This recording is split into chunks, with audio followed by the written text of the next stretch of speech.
batter up in the sports grounds at Borden, Hampshire for the final game for the softball championships of the Canadian Army in the United Kingdom. 2 CGRU go into the final tussle with a 1-game lead over 10 Repat Depot. Early in the game, they show the Repats just how to knock the apple all over the lot. Despite some good hurling by the 10 Repat batteries, there's no holding the RU boys when they start connecting with the old groove. Round and round they go, and where they stop, the rooters from 10 Repat look mighty unhappy. The final series consists of 3 games.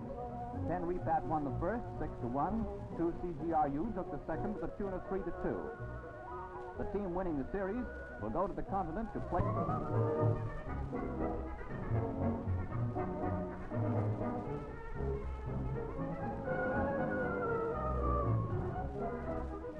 The game is over, and the winning score, 2 CGRU 2, 10 Repat 0. Brigadier Sutty presents the prizes champs of the UK 2 CGRU.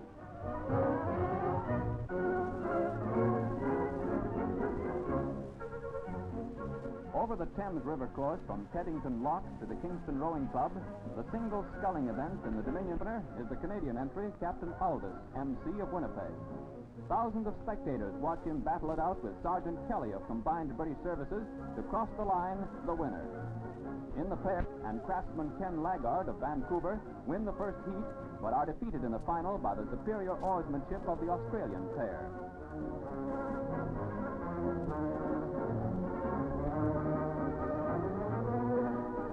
The big event of the day is the eights. Crews from Canada, Australia, and Great Britain prepare to fight it out all the way. Under a driving, continuous rain, the mighty oarsmen of 3 nations fight the Thames flood as they pull towards the finish line at Kingston.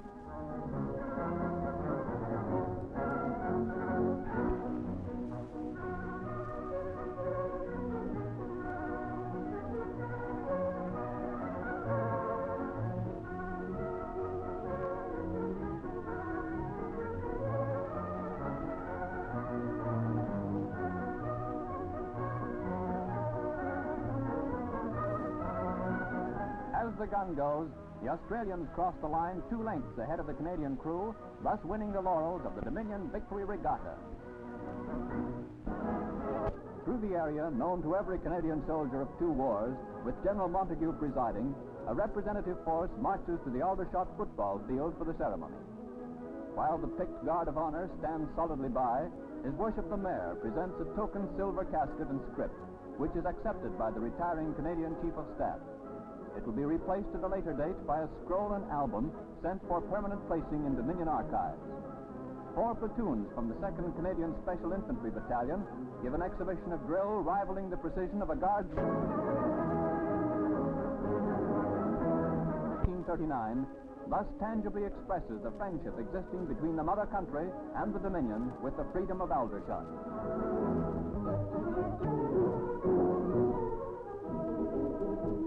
In London, the Thanksgiving week savings drive is opened by an air demonstration by Battle of Britain pilots. Group Captain Doug Bader, the legless ace, leads the dwindled ranks of the famous few as, augmented by their comrades with wings, they give a great illustration of Empire aerial might over the city they saved from annihilation. Just 5 years ago, the veterans brought down 185 German planes in one day and thus changed the course of history. Now they fly over a peaceful city whose people remember by saving to win the peace as they won the war. In Trafalgar Square, an exhibition of the diabolical machines of destruction which fell on London gives point to the exhortation, save for reconstruction. Canucks are reminded of the approach of their own great savings drive. On the eve of Canada's 9th victory loan, wise Canadians are ready to put their surplus cash into victory bonds. They, too, will help win the peace as they keep on saving.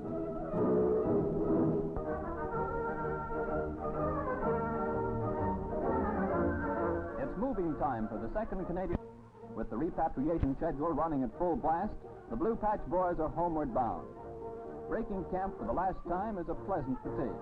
Even blancoing the webbing is fun when you've got plenty of help and when the order is to smarten up for points west.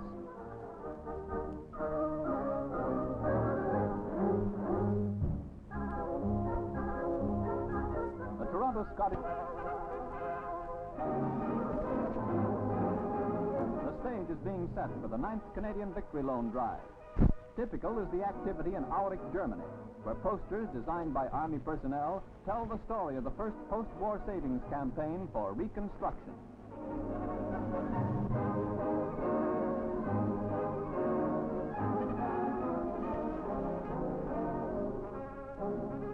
In Oldenburg, the Canadian Provo Corps have taken over a civilian paint shop. Under their supervision, rough designs for Victory Loan posters are handed over to Jerry artists who work out the finished patterns for road signs and draw them to scale. The scale copies are handed over to the Jerry sign painters who turn out by the dozens the reminders to Johnny Canuck to save for future plans.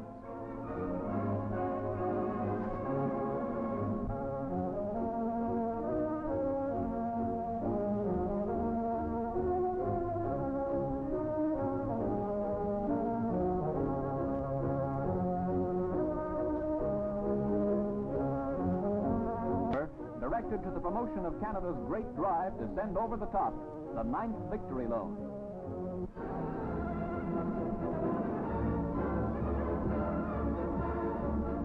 The Royal Canadian Navy moves solidly behind the repatriation scheme. The list of vessels which are regularly carrying Canadian personnel of the three services back home is the aircraft carrier HMCS Puncher. A Canada-bound draft fills the great ship, which during the war did such good work in protecting the convoy routes to Britain. An excellent parade ground is the flight deck, while elevators used to lower planes take the repats below decks the easy way. In the hangars once used to store aircraft, bunks have been added to accommodate around 1,000 troops. Now a link in the repat schedule, the Puncher, off on a 6-day voyage, heads for the Atlantic crossing. Sailing down the Clyde, interesting sights are pointed out. In John Brown Shipyard, Britain's newest battleship is in its final stage of construction. The Puncher's sister ship is given a hearty salute as the journey home gets well underway. Yes, there's real Canadian folding money in that there wad. Even in rough seas, a homeward trip is a pleasant trip, especially on the seagoing airfield HMCS Puncher.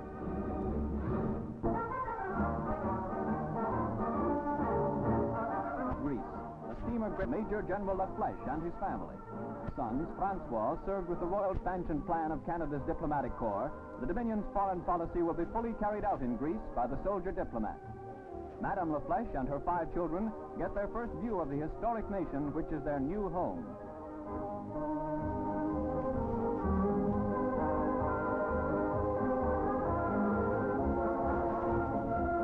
One of the ambassador's first tasks is to confer with officials of UNRWA, who distribute the immense quantities of essential goods being sent by Canada to Greece. During the German occupation afterwards, more than $15 million worth of food was donated directly to the Grecian people by the Dominion. General Laflèche now checks the distribution of later shipments of Canadian goods, which now are distributed by UNRWA. A DSO of World War I and former president of the Canadian Legion, General Laflèche will clearly interpret to the Greek people the Canadian way of life.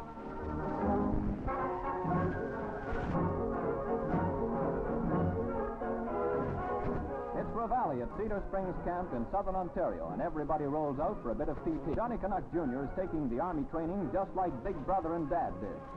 This early business of soldiering is great stuff for the boys from Ontario's high school. Cedar Springs is one of the many camps run by the Canadian Army Cadet Corps. In its second year of operation, the Corps already has a force of 60,000 students who are anxious to learn all about the art of soldiering from experts.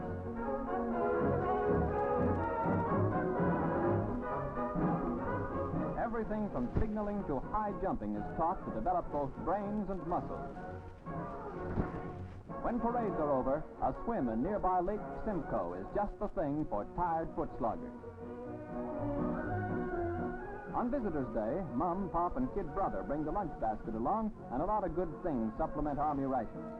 Girlfriend is on hand also to see Johnny go through his paces on the parade square. When Dad's home from overseas, Junior will be able to give him some good instructions on the fine points of soldiering, thanks to the Canadian Army Cadet Corps.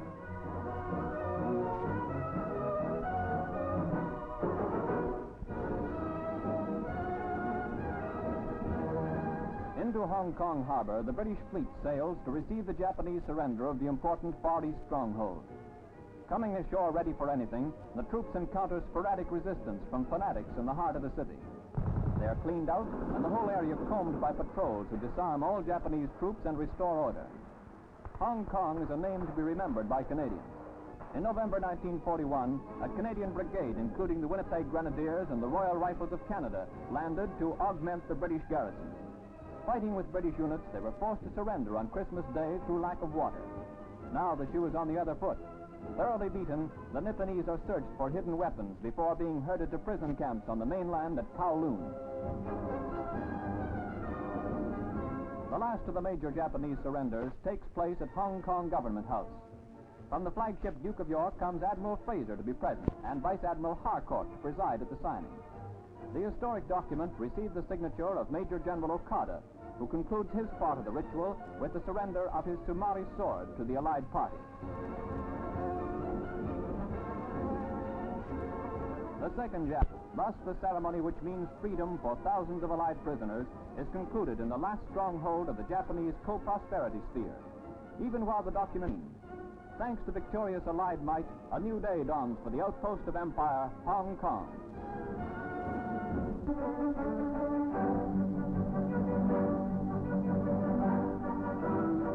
In the nation's capital, the rugby season opens with the initial game in the 1945 ORFU series. Team captains lay a wreath at the flagpole in honor of teammates who have died in the war. Mayor Stan Lewis of Ottawa kicks off to open the match between Ottawa Trojans and Toronto Indians. The old aerial tactics don't net the Trojans much ground. The brawn, beef, and open play of the Queen City lads continually force the game into Ottawa territory. In the first quarter, a score of 13-0 is run up by the Indians. Featured by the stellar play of the Stukas brothers, from there on in, it's Toronto all the way.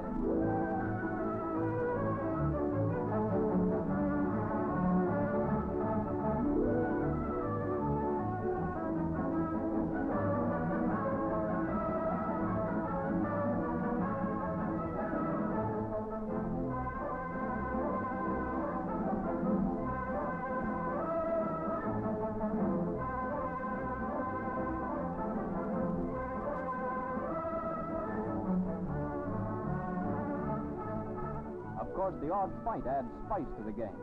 That is when the referee earns his salt. But when a spectator tries to take the ball for a souvenir, well, that's too much even for a referee. It's the day for the Oakwood Indians. They just can't do anything wrong.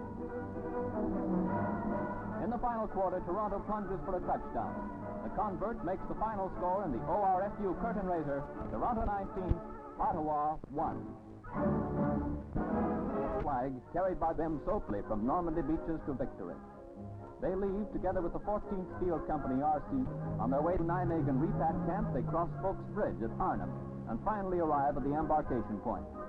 The boat fare is strictly on the government, and if there's no shoving in the queues, it's not because the boys are not in a hurry to get to Blighty.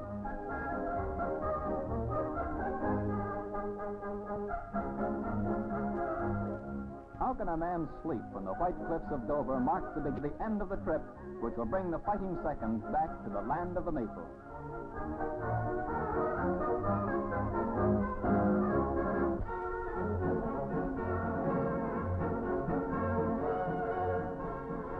The Coffee University for Canadian Army personnel at Leavesden, Hertfordshire, is officially opened by Field Marshal Sir Bernard Montgomery. A modern college has sprung up on the premises of what was number 23 Canadian General Hospital. Nearly 600 students and 60 faculty members hear the announcement which proclaims the institute officially open. Following his address, the Field Marshal, together with University President Brigadier Beamont OBE, inspect the premises. On registering, the men and women students are issued with tunics carrying the university flag. For the faculty and student body, there are no parades, no saluting, and no difference of rank. The college is made up of 5 houses, each named after a former Governor-General of Canada. At the end of each course, the University of London conducts examinations. Credits gained from these exams are acceptable to any Canadian university. Culminating the plans of the Canadian Army educational staffs, the Institute is successfully reconverting training for war to the now important task of training for peace. Army students in the overseas theaters are now able to put their further overseas stay to vital educational use, thanks to the Coffee University of Canada. 43 Canadian Army Track and Field Championships, the competing athletes marched past the grandstand where the salute was taken by General McNaughton. Fine weather promised fine performances, and before the day was done, 6 new records had been established. Sergeant G. Bortolusegan, who won the 100-yard dash, later set up a new mark to capture the 220. Another new record was made in the high jump by Private W.L. St. John, 3rd Division.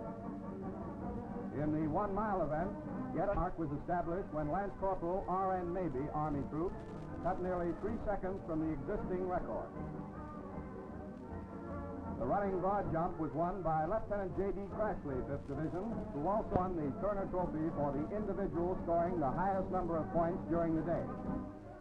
In the 440s, Sergeant R.C. Pearson, Army troops, beat out Trooper A.J. Brissett and Private F.W. Redmond.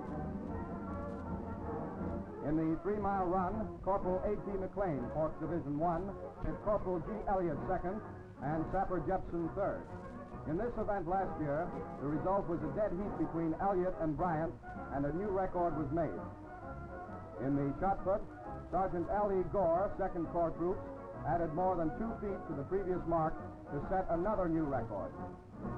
In the tug of war, the 5th Division team from the Westminster Regiment won in 2 straight pulls from the 3rd Division champions, RCASC. In the hop, step, and jump, Corporal A.A. Davidson won out over Corporal N.F. Grinson and Guardsman C.R. England. 5th Division won the 440 relay, and 1st Corps troops the mile relay, both setting new records. The winning team was the 5th Division. Presenting the prizes, General McNaughton said, "Some of our competitors are absent this year. They're doing a grand job, and we wish them well."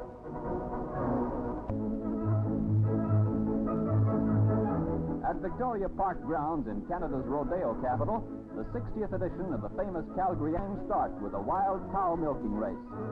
The big band of bleachers get their money's worth when the steer decorating contest begins.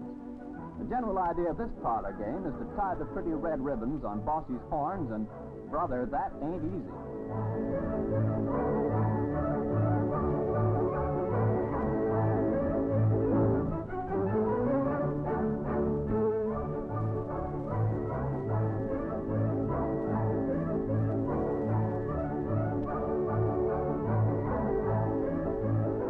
When it comes to riding the bucking horses, maybe Gene Autry could handle the situation while rolling a cigarette with one hand, playing a guitar with the other, and singing Home in the Range at the same time. But he sure would have to have plenty of glue on his pants. The trouble with these fellas is they just won't listen to reason.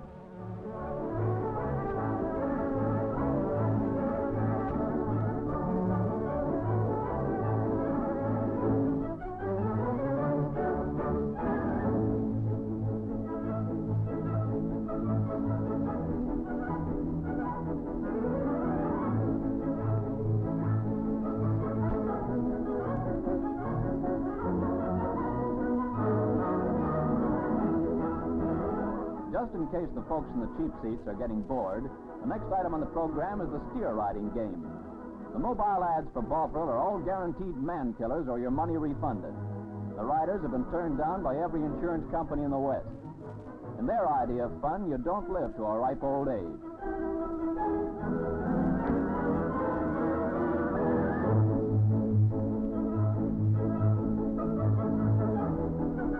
To round out the performance, the chuck wagon race gets underway.